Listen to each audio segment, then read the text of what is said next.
വാർത്തകളിലേക്ക് വിശദമായി. നയപ്രഖ്യാപന പ്രസംഗത്തിന്റെ കരടിന് ഗവർണറുടെ അംഗീകാരം. പ്രസംഗത്തിൽ മാറ്റങ്ങളൊന്നും ഗവർണർ നിർദ്ദേശിച്ചില്ല. വി അരുണൊപ്പം ചേരുന്നു. അരുൺ, മഞ്ഞുരുകിയോ? കൃഷ്ണരാജ, സർക്കാർ ഗവർണർ ബന്ധം നല്ല രീതിയിൽ മുന്നോട്ട് പോകുന്ന തെളിവായി കൂടി ഇതിനെ കാണണം. നയപ്രഖ്യാപന പ്രസംഗത്തോടെ ബജറ്റ് സമ്മേളനം ആരംഭിക്കാൻ സർക്കാർ തീരുമാനമെടുക്കുന്നു. അതിന്റെ അടിസ്ഥാനത്തിൽ നയപ്രഖ്യാപന പ്രസംഗത്തിന്റെ കരട് ഗവർണറുടെ അംഗീകാരത്തിന് കഴിഞ്ഞ ദിവസം സമർപ്പിച്ചു. ആ കരടിനാണ് ഇപ്പോൾ ഗവർണർ അംഗീകാരം നൽകിയിരിക്കുന്നത്. സർക്കാർ നൽകിയ കരട് നയപ്രഖ്യാപനത്തിൽ കാര്യമായ ഭേദഗതികളൊന്നും ഒരു ഭേദഗതിയും ഇല്ലാതെ തന്നെയാണ് ഗവർണർ അംഗീകരിച്ചിരിക്കുന്നത്. കേന്ദ്ര സർക്കാരിനെതിരെയുള്ള വിമർശനങ്ങൾ, ശക്തമായ വിമർശനങ്ങൾ ഒഴിവാക്കിയാണ് സർക്കാർ നയപ്രഖ്യാപന പ്രസംഗം തയ്യാറാക്കി നൽകിയത്. അതുകൊണ്ട് തന്നെ ഗവർണർക്ക് താല്പര്യമില്ലാത്ത കാര്യങ്ങൾ അധികം അതിൽ ഉൾപ്പെടുത്തിയിട്ടില്ല. അതുകൊണ്ട് തന്നെയാണ് അദ്ദേഹം അനുമതി നൽകിയിരിക്കുന്നത്. കാര്യമായ ഭേദഗതികളില്ലാതെ ഗവർണർ നയപ്രഖ്യാപന പ്രസംഗത്തിന്റെ കരടിന് അംഗീകാരം നൽകിയിരിക്കുന്നത്. നയപ്രഖ്യാപന പ്രസംഗത്തിന്റെ കരടിന് ഗവർണറുടെ അംഗീകാരം. പ്രസംഗത്തിൽ മാറ്റങ്ങളൊന്നും ഗവർണർ നിർദ്ദേശിച്ചില്ല. അരുൺ, ഈ മാറ്റങ്ങളൊന്നും നിർദ്ദേശിച്ചില്ല എന്നാൽ അതിനർത്ഥം എല്ലാ തവണയും പോലെ നയപ്രഖ്യാപന പ്രസംഗം അതിൻ്റെ കരട് സമർപ്പിക്കുന്നു, മാറ്റങ്ങൾ ഉണ്ടാകുന്നില്ല.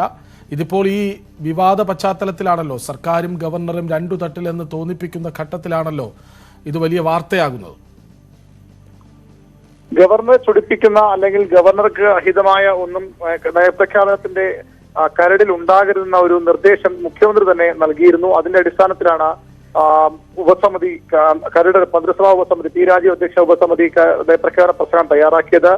കേന്ദ്ര സർക്കാരിനെതിരെയുള്ള രാഷ്ട്രീയ പ്രമേയ പരാമർശങ്ങൾ അടക്കമുള്ളവ ഉൾപ്പെടുത്താൻ മുഖ്യമന്ത്രിയാണ് പിന്നീട് മന്ത്രിസഭയെ ചുമതലപ്പെടുത്തിയത്. അതിന്റെ അടിസ്ഥാനത്തിൽ കേന്ദ്ര സർക്കാർ വിമർശനങ്ങൾ ഉന്നയിക്കുമ്പോഴും ലോകായുക്ത ഭേദഗതിയോ അല്ലെങ്കിൽ സർവകലാശാല നിയമവും അടക്കം സർക്കാരും ഗവർണറുമായി തർക്കമുള്ള വിഷയങ്ങളെ ഈ റിപ്പോർട്ടിൽ കാര്യമായി പരാമർശിച്ച് ആ കാര്യങ്ങൾ ഈ കരട് നയപ്രഖ്യാപന പ്രസംഗത്തിൽ ഉൾപ്പെടുത്തിയിട്ടുണ്ട്. അതുകൊണ്ട് തന്നെ ഗവർണർക്ക് ഏതെങ്കിലും തരത്തിലുള്ള അഹിതമായ അല്ലെങ്കിൽ അദ്ദേഹത്തിനെ ഏതെങ്കിലും തരത്തിൽ ബുദ്ധിമുട്ടിക്കുന്ന ഒന്നും നയപ്രഖ്യാപന പ്രസംഗത്തിന്റെ കരടിൽ ഉണ്ടായിരുന്നു. അതുകൊണ്ട് കൂടിയാണ് അദ്ദേഹം അത് സ്വാഭാവികമായ നടപടിക്രമങ്ങളുടെ ഭാഗമായി അംഗീകരിച്ച് സർക്കാരിന് കൈമാറുന്നു. സാധാരണഗതിയിൽ സർക്കാർ നൽകുന്ന നയപ്രഖ്യാപന പ്രസംഗം അതേപടി അംഗീകരിക്കാനുള്ള ബാധ്യത ഗവർണറെ കൊണ്ട് സർക്കാരിന്റെ നയം പ്രഖ്യാപിക്കുകയാണ് ഗവർണർ ചെയ്യുന്നത്. എന്റെ സർക്കാർ എന്ന് പറഞ്ഞുകൊണ്ടാണ് പ്രസംഗം ആരംഭിക്കുന്നത്. അതുകൊണ്ട് തന്നെ ഗവർണർ സാധാരണഗതി അംഗീകരിക്കേണ്ടതാണ്. പക്ഷേ സർക്കാരും ഗവർണറുമായി നല്ല ബന്ധത്തിലല്ലാതിരുന്നപ്പോൾ ഗവർണർ അതിൽ ചില ഉടക്കുകൾ ഇട്ടിട്ടുണ്ട്. പക്ഷേ ഇപ്പോൾ അത്തരമൊരു സാഹചര്യമല്ല. സർക്കാരും ഗവർണറുമായുള്ള ബന്ധം ഈ സർവകലാശാല ഭേദഗതി നിയമവും അതുപോലെ തന്നെ ലോകായുക്ത ഭേദഗതി നിയമവും ഒക്കെ അംഗീകരിക്കാതെ നിൽക്കുമ്പോഴും അല്ലെങ്കിൽ ഗവർണർ അതിപ്പോഴും പിടിച്ചു വെക്കുമ്പോഴും ഈ അത് കഴിഞ്ഞുള്ള കാര്യങ്ങളിൽ സർക്കാരുമായി നല്ല ബന്ധത്തിൽ തന്നെയാണ് ഇപ്പോൾ ഗവർണർ പോകുന്നത്. അതുകൊണ്ടുകൂടിയാണ് നയപ്രഖ്യാപന പ്രസംഗം എന്ന വലിയ നമുക്കറിയാം കഴിഞ്ഞ സഭാ സമ്മേളന കാലത്ത് നയപ്രഖ്യാപന പ്രസംഗം സർക്കാരിനെ മുൾമുറി നിർത്തി ഒപ്പിടാതെ പോലും മാറ്റിവെച്ച ഗവർണർ അതിനു മുമ്പ് നയപ്രഖ്യാപന പ്രസംഗത്തിൽ തനിക്ക് കേന്ദ്ര സർക്കാരിന്റെ വിമർശനങ്ങൾ തന്റെ എതിർപ്പ് വിയോജിപ്പ് രേഖപ്പെടുത്തിക്കൊണ്ട് പ്രസംഗിച്ച ഗവർണർ അതേ ഗവർണറാണ് ഇപ്പോൾ ഒരു എതിർപ്പുമില്ലാതെ ഒരു ഭേദഗതിയുമില്ലാതെ നയപ്രഖ്യാപന പ്രസംഗത്തിന്റെ കരടിന് അംഗീകാരം നൽകിയിരിക്കുന്നത്. ശരി അരുൺ. ജാതി വിവേചനം ഉൾപ്പെടെയുള്ള ആരോപണങ്ങൾ ഉന്നയിച്ച് വിദ്യാർത്ഥികളുടെ സമരം തുടരുന്നതിനിടെ KR നാരായണൻ ഇൻസ്റ്റിറ്റ്യൂട്ട് ഡയറക്ടർ സ്ഥാനം ശങ്കർ മോഹൻ രാജിവെച്ചു. എന്നാൽ രാജിവെച്ചതിന് വിവാദങ്ങളുമായി ബന്ധമില്ലെന്നാണ് ശങ്കർ മോഹന്റെ പ്രതികരണം. ചെയർമാൻ അടൂർ ഗോപാലകൃഷ്ണനാണ് ശങ്കർ മോഹൻ രാജിക്കത്ത് നൽകിയത്. താൻ മന്ത്രിയല്ല, കാണുന്നിടത്തൊക്കെ അഭിപ്രായം പറയാനെന്നായിരുന്നു മാധ്യമങ്ങളുടെ ചോദ്യത്തോട് അടൂർ ഗോപാലകൃഷ്ണന്റെ മറുപടി. അതിനെപ്പറ്റിയൊക്കെ നിങ്ങൾ വേറെ ആരുടെങ്കിലും സമയം നോക്കി ചെയ്യും. ഇവിടെ ഇതിനുള്ള സ്ഥലമല്ല.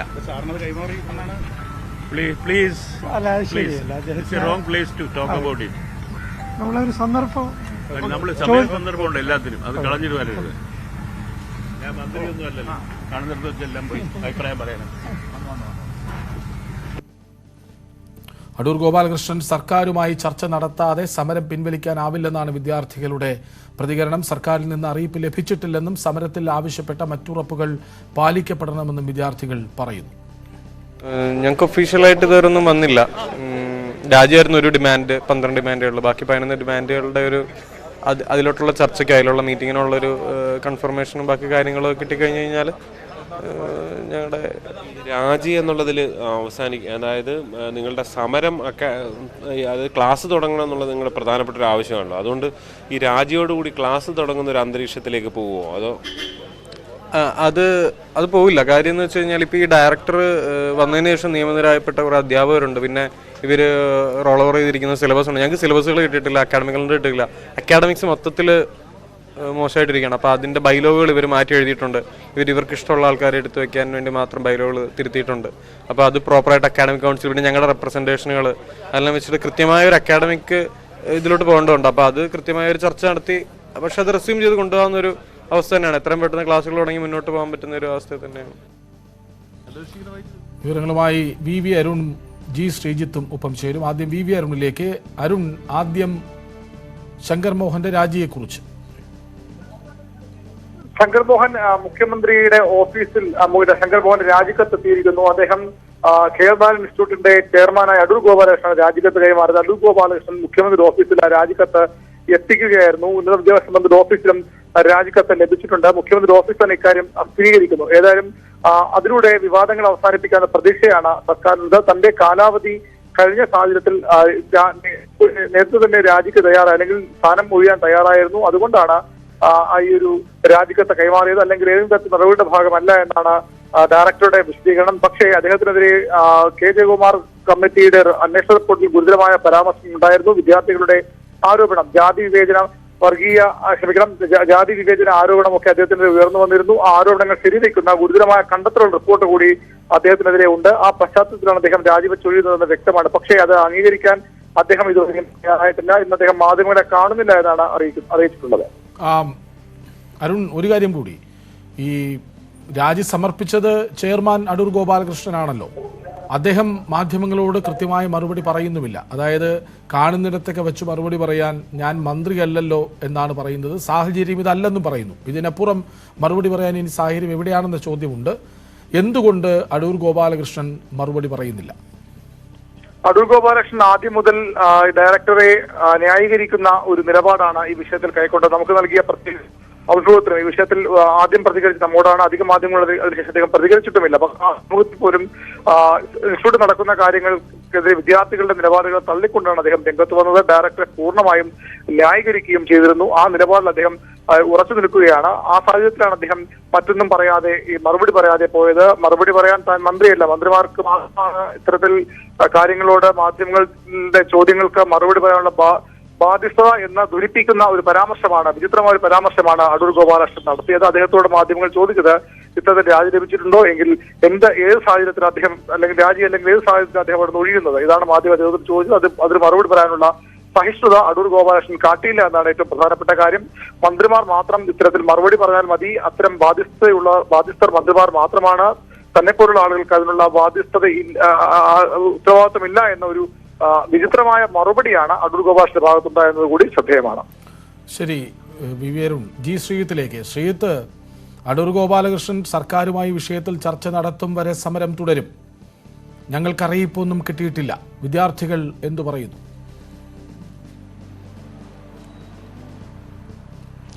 തീർച്ചയായും അത് തന്നെയാണ് ഇവിടെ സംസാരിച്ചപ്പോൾ, അല്പസമയം മുമ്പ് വരെ അവരിവിടെ ഉണ്ടായിരുന്നു. അവർ സംസാരിച്ചപ്പോൾ അവർ പറഞ്ഞതാണ് ഏതാണ്ട് 48 ദിവസം എത്തിയൊരു സമരമാണ്. ഇങ്ങനൊരു സമരം അവസാനിക്കണമെങ്കിൽ അത് സർക്കാരിൻ്റെ ഭാഗത്തു നിന്ന് ഒരു അറിയിപ്പെങ്കിലും ഏറ്റവും കുറഞ്ഞതുണ്ടാകണം. അതിനുശേഷമായിരിക്കും അവർ അത്തരം ആലോചനകളിലേക്ക് കടക്കുക.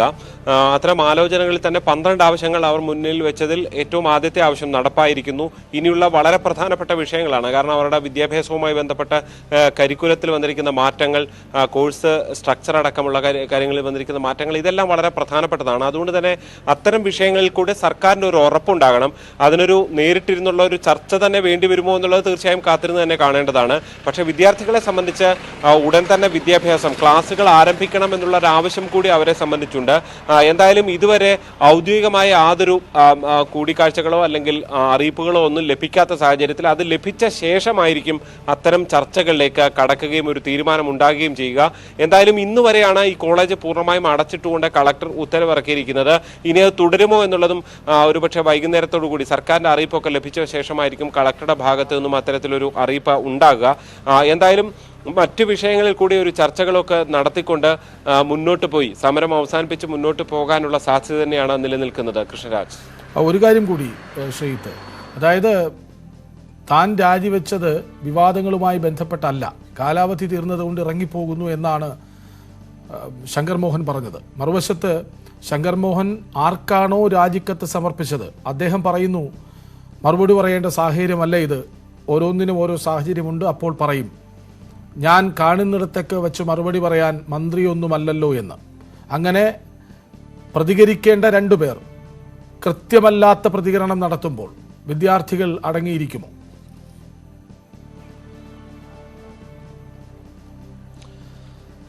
വിദ്യാർത്ഥികളെ സംബന്ധിച്ച് ഇക്കാര്യത്തിൽ ഉറപ്പുകൾ ലഭിക്കുക എന്നുള്ളതാണ്. അടൂരിന്റെ പ്രതികരണം ഈ സമരത്തിന് കൂടുതൽ ഊർജം പകർന്നിട്ടുണ്ട്. അതായത് അടൂരിന്റെ അധിക്ഷേപങ്ങൾ ഈ സമരത്തിൽ കൂടുതൽ ആളുകളെ എത്തിക്കുകയും കൂടുതൽ പൊതുസമൂഹത്തിന്റെ പിന്തുണ നൽകുകയും ചെയ്തിട്ടുണ്ട് എന്നുള്ളതാണ് നമ്മൾ കഴിഞ്ഞ ദിവസങ്ങളിലൊക്കെ കണ്ടിട്ടുള്ളത്. അതുകൊണ്ട് തന്നെ അടൂരിന്റെ പ്രതികരണമില്ലായ്മ അവരുടെ ഒരു പ്രതിസന്ധിയിൽ നിന്നുള്ളതാണ് എന്ന് മാത്രമായിരിക്കും കരുതാൻ കഴിയുക. കൂടുതൽ വിശദീകരിച്ച് കുളമാകണ്ട എന്ന് ഒരുപക്ഷെ വിശ്വസിക്കുന്നുമുണ്ടാകാം. എന്തായാലും അവരുടെ ഭാഗത്ത് നിന്ന് ഒരു ടേം പൂർത്തിയായ ശേഷം രാജി എന്ന കാര്യം വരുമ്പോൾ അത് ഇപ്പോഴല്ല അത് പൂർത്തിയായിട്ടുള്ളത്. അത് മുൻപ് തന്നെ കഴിഞ്ഞ ഫെബ്രുവരിയിൽ തന്നെ മാറണമെന്ന കത്തുകളും മറ്റും ഉണ്ടായിരുന്നതാണ്. ഇപ്പോഴത്തെ രാജി സമരത്തിന്റെ പശ്ചാത്തലത്തിൽ ഗത്യന്തരമില്ലാതെയാണ്. അത് കേവലം അടൂർ ഗോപാലകൃഷ്ണൻ നൽകിയതിന്. പ്രധാനമന്ത്രി നരേന്ദ്രമോദിക്കെതിരായ BBC ഡോക്യുമെന്ററിക്ക് യൂട്യൂബിലും ട്വിറ്ററിലും വിലക്ക്. ഇന്ത്യ ദി മോദി ക്വസ്റ്റ്യൻ എന്ന ഡോക്യുമെന്ററിയുടെ സമൂഹ മാധ്യമങ്ങളിലെ ലിങ്കുകൾ നീക്കം ചെയ്യാൻ വാർത്താവിതരണ പ്രക്ഷേപണ മന്ത്രാലയം നിർദ്ദേശം നൽകി. ഡോക്യുമെന്ററിയുടെ ലിങ്ക് നേരത്തെ സമൂഹ മാധ്യമങ്ങളിൽ പ്രചരിച്ചിരുന്നു. ഗുജറാത്ത് കലാപത്തിൽ മോദിക്ക് പങ്കുണ്ടെന്ന ബ്രിട്ടീഷ് സർക്കാരിന്റെ അന്വേഷണ റിപ്പോർട്ടിനെ അടിസ്ഥാനമാക്കിയുള്ള ഡോക്യുമെന്ററിയുടെ ഒന്നാം ഭാഗം 17-നാണ് BBC പ്രക്ഷേപണം ചെയ്തത്. ഡോക്യുമെന്ററി കൊളോണിയൽ മനോഭാവത്തോടെയുള്ളതാണെന്നും ഇന്ത്യൻ ജനാധിപത്യത്തോടുള്ള വെല്ലുവിളിയാണെന്നും ചൂണ്ടിക്കാട്ടി 302 പ്രമുഖർ പ്രസ്താവന ഇറക്കി. മുൻ ജഡ്ജിമാരും മുൻ മേധാവിയും ഉൾപ്പെടെയുള്ളവർ പ്രസ്താവനയിൽ ഒപ്പുവെച്ചു. മറ്റു വാർത്തകളിലേക്ക്. 2047 ഇന്ത്യയെ ഇസ്ലാമിക രാഷ്ട്രമാക്കാനാണ് പോപ്പുലർ ഫ്രണ്ട് ഓഫ് ഇന്ത്യ ലക്ഷ്യമിട്ടതെന്ന് ദേശീയ അന്വേഷണ ഏജൻസി. എതിരാളികളെ വകവരുത്താൻ സർവീസ് ടീമുകൾക്കും കില്ലർ സ്ക്വാഡുകൾക്കും രൂപം നൽകിയിട്ടുണ്ട് എന്നും കോടതിയിൽ NIA വ്യക്തമാക്കി. കർണാടകയിലെ യുവമോർച്ച നേതാവ് പ്രവീൺ നെട്ടാരുവിന്റെ കൊലപാതക കേസിൽ സമർപ്പിച്ച കുറ്റപത്രത്തിലാണ് NIAയുടെ കണ്ടെത്തലുകൾ ഉൾപ്പെടുത്തിയിട്ടുള്ളത്. അടുത്ത കാൽനൂറ്റാണ്ടുകൊണ്ട് ഇന്ത്യയിൽ ഇസ്ലാമിക ഭരണത്തിനാണ് PFI ലക്ഷ്യമിടുന്നത് എന്നാണ് NIAക്ക് അന്വേഷണത്തിൽ വ്യക്തമായിട്ടുള്ളത്. ബംഗളൂരുവിലെ പ്രത്യേക കോടതിയിൽ NIA സമർപ്പിച്ച കുറ്റപത്രത്തിലാണ് ഇക്കാര്യം വെളിവാക്കുന്നത്. സുള്ളിയയിലെ യുവമോർച്ച നേതാവ് പ്രവീൺ നൊട്ടാരുവിന്റെ കൊലപാതക കേസിലാണ് ദേശീയ അന്വേഷണ ഏജൻസി പ്രത്യേക കോടതിയിൽ കുറ്റപത്രം സമർപ്പിച്ചത്. 20 പ്രതികളിൽ 6 പേരും ഇപ്പോഴും ഒളിവിലാണ്.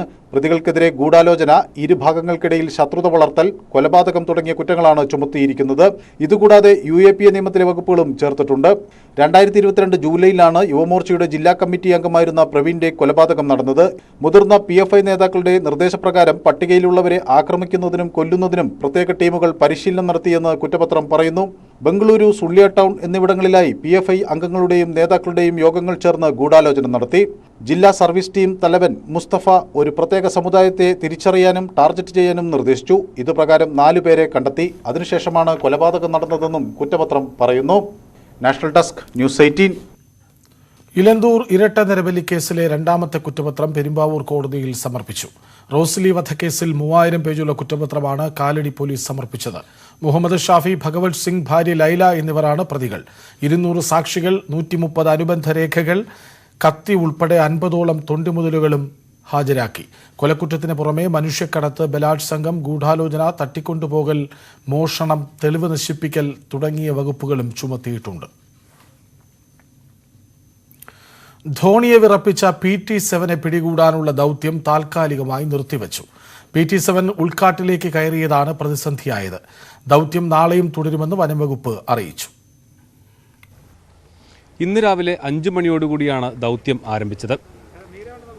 ധോണി ഫോറസ്റ്റ് സ്റ്റേഷന് സമീപമുള്ള ചപ്പാത്തിൽ PT-7 ഉണ്ടായിരുന്നു എന്നതിനാൽ 10 മണിയോടുകൂടി ദൗത്യം പൂർത്തിയാക്കാമെന്ന പ്രതീക്ഷയായിരുന്നു സംഘത്തിനുണ്ടായിരുന്നത്. എന്നാൽ 10 മണിക്ക് ശേഷം കാര്യങ്ങൾ മാറിമറിഞ്ഞു. ചപ്പാത്തിൽ നിന്നും ഉൾക്കാട്ടിലേക്ക് PT-7 വലിഞ്ഞതോടെ ദൗത്യം പാതിവഴിയിൽ നിർത്തേണ്ടി വന്നു. നമ്മൾ ഇവിടുന്ന് തൊട്ട് ബാക്കിനുള്ള ചപ്പാത്തിൻ്റെ മുകളിലുള്ള ഒരു മേഖലയിലേക്ക് മൂവ് ചെയ്തിട്ടാണ് നമ്മൾ മനസ്സിലാക്കിയത്. ഉടൻ തന്നെ പിന്നാലെ പോവുകയും മരുതൻ ചൂടെന്ന് പറയുന്ന ഇതിനകത്തുള്ള ചെറിയൊരു ഭാഗമാണ്. നമ്മൾ ഭൂമിക്കകത്ത് പല പല പേരുകൾ അവർ ലോക്കലി പറയുന്നുണ്ട്. ആ ഭാഗത്തു നിന്നാണ് ഇതിനെ ആദ്യം മനസ്സിലാക്കുന്നത്. തുടർന്ന് നമ്മൾ ട്രാക്ക് ചെയ്തെങ്കിലും കാരണം ആനയും വളരെ കൃത്യമായിട്ട്, കാരണം ആളുകൾ പുറകിലുണ്ടെന്ന് മനസ്സിലാക്കി കഴിഞ്ഞാൽ അത് വളരെ ഫാസ്റ്റായിട്ട് മൂവ് ചെയ്യും. അല്പം സാഹചര്യം ഓക്കെ ആയിരുന്നുവെങ്കിൽ ചെയ്യാമായിരുന്നു. പക്ഷേ ഈ പറഞ്ഞ പോലെ ആനയുടെ ഹെൽത്ത് നോക്കേണ്ടതുകൊണ്ടും സ്റ്റീപ്പായതുകൊണ്ടും ചൂടായതുകൊണ്ടും നമുക്ക് ആ ഒരു ഡാർട്ടിംഗ് എന്ന വിഷയം നമുക്കിപ്പോൾ നടത്താൻ. PT-7 ഇന്ന് പിടികൂടാനാകും എന്ന പ്രതീക്ഷയിലായിരുന്നു ധോണി നിവാസികൾ. പക്ഷേ ഉദ്യമം പകുതി വഴിയിൽ അവസാനിപ്പിച്ചത് അവർക്ക് നിരാശ നൽകുന്നതാണ്. ശ്രമം നാളെയും തുടരുമെന്നത് അവരുടെ പ്രതീക്ഷകൾക്ക് ഊർജ്ജം നൽകുന്നു. ശ്രമം ഉപേക്ഷിക്കാതെ തന്നെ മുന്നോട്ട് പോകുന്നതിനെയാണ് ഞങ്ങളുടെ പ്രതീക്ഷ. കാരണം അത്രയും ഞങ്ങളൊക്കെ ബുദ്ധിമുട്ടുന്നതാണ്. കാരണം ഈ ജോലി കഴിഞ്ഞ് തിരിച്ചു വരുമ്പോഴും പോകുമ്പോഴും ചിലപ്പോൾ പലയിടത്തും നമുക്ക് പല മീറ്റിങ്ങുകൾക്കൊക്കെ പോകേണ്ടി വരുമ്പോഴൊന്നും ഈ രാവിലെ നേരത്തെ ഞങ്ങളൊക്കെ പല കാര്യങ്ങളും ഒഴിവാക്കുകയാണ്. അങ്ങനെ രാത്രി പോകേണ്ട സാഹചര്യങ്ങളൊക്കെ ഞങ്ങൾ ഒഴിവാക്കും. ഇന്ന് പാതി വഴിയിൽ ഉപേക്ഷിച്ച ദൗത്യം നാളെ പുനരാരംഭിക്കുമെന്നാണ് അധികൃതർ പറയുന്നത്. എന്നാൽ PT7 വീണ്ടും ഉൾക്കാട്ടിൽ തുടർന്നാൽ പ്രതിസന്ധി തുടരും. ധോണിയിൽ നിന്നും പ്രജിത് കൊങ്ങാടിനും അഖിലോട്ടുപാറയ്ക്കും അനുമോദിനുമൊപ്പം പ്രസാദ് ഉടുമ്പിശ്ശേരി, ന്യൂസ് 18. PT7 എന്ന കാട്ടുകൊമ്പനെ പിടികൂടാൻ 3 കുങ്കിയാനകളെയാണ് ദൗത്യസംഘം ഉപയോഗിക്കുന്നത്. ഒരു കാലത്ത് നാട് വിറപ്പിച്ച കൊമ്പന്മാർ തന്നെയാണ് കുങ്കിയാനകളായി എത്തുന്നത്. വനംവകുപ്പ് പിടികൂടി പ്രത്യേക പരിശീലനത്തിലൂടെ മെരുക്കിയെടുക്കുന്ന കാട്ടാനകളാണ് കുങ്കിയാനകൾ.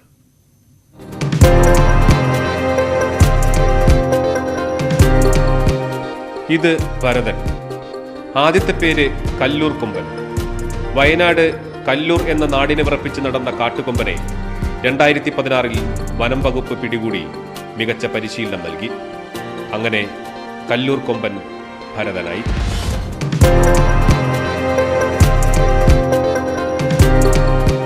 അടുത്തത് വിക്രം. ആദ്യത്തെ പേര് വടക്കനാട് കൊമ്പൻ, മറ്റൊരു വയനാടൻ കാട്ടുകൊമ്പൻ.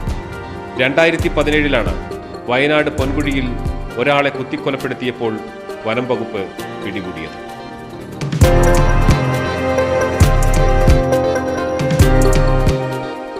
ഇത് കോന്നി സുരേന്ദ്രൻ. ഇവനാണ് ശരിക്കും ഹീറോ. 1999 പത്തനംതിട്ട രാജംപാറയിൽ നിന്നും 1 വയസ്സുള്ളപ്പോൾ വനം വകുപ്പിന് കിട്ടിയതാണ്. കോന്നി ആനത്താവളത്തിൽ നാട്ടുകാരുടെ കണ്ണിലുണ്ണിയായി വളർന്ന സുരേന്ദ്രനെ കുങ്കിയാനയാക്കാനുള്ള ശ്രമത്തിനെതിരെ വലിയ പ്രതിഷേധം നടന്നിരുന്നു.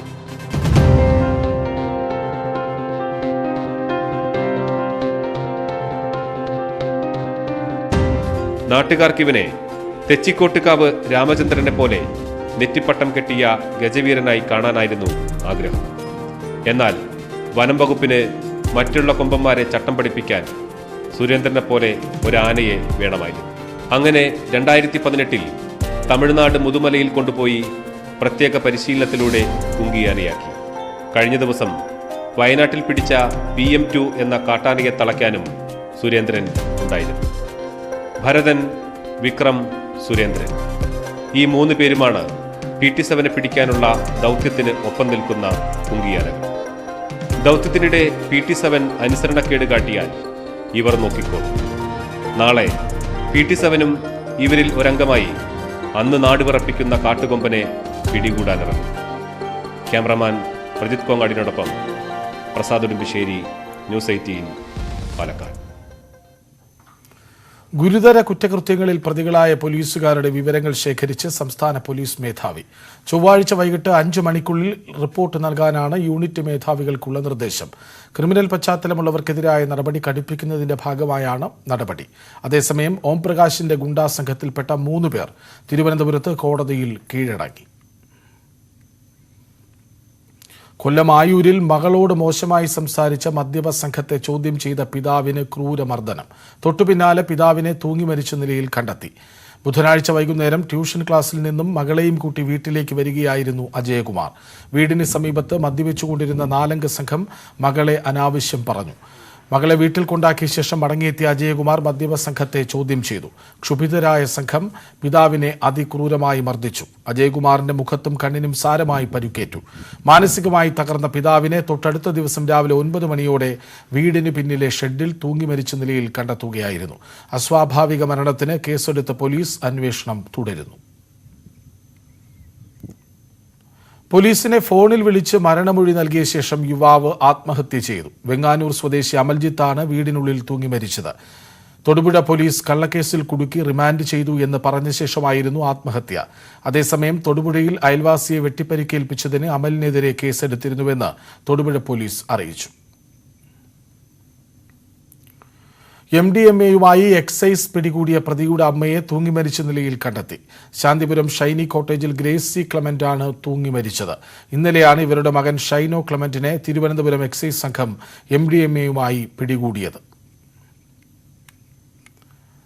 ജമ്മുവിലെ നരിവാലിൽ ഇരട്ട സ്ഫോടനം 8 പേർക്ക് പരിക്കേറ്റു. പരിക്കേറ്റവരുടെ നില ഗുരുതരമല്ല. സ്ഫോടനം നടന്ന പ്രദേശം പോലീസ് സീൽ ചെയ്തു.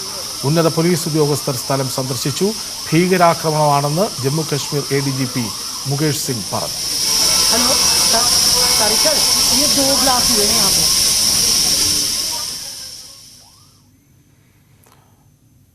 ന്യൂസിലാൻഡിന് എതിരായ രണ്ടാം ഏകദിനത്തിൽ ഇന്ത്യക്ക് 109 റൺസ് വിജയലക്ഷ്യം.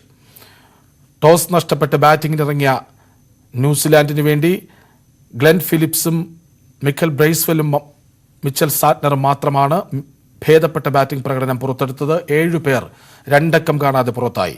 മുഹമ്മദ് ഷമി 3-ഉം ഹർദിക് പാണ്ഡ്യയും വാഷിംഗ്ടൺ സുന്ദറും 2 വീതം വിക്കറ്റും വീഴ്ത്തി. മറുപടി ബാറ്റിംഗിനിറങ്ങിയ ഇന്ത്യ ഭേദപ്പെട്ട നിലയിലാണ്. വിക്കറ്റ് നഷ്ടപ്പെടാതെ 29 റൺസെടുത്തു. രോഹിത് ശർമ്മയും ശുഭ്മാൻ ഗില്ലുമാണ് ക്രീസിൽ. ഒരു ഘട്ടത്തിൽ 5 വിക്കറ്റ് നഷ്ടത്തിൽ 15 റൺസ് എന്ന നിലയിലായിരുന്നു ന്യൂസിലാൻഡ്. ബുള്ളറ്റിൻ പൂർണ്ണമാകുന്നു. നമസ്കാരം.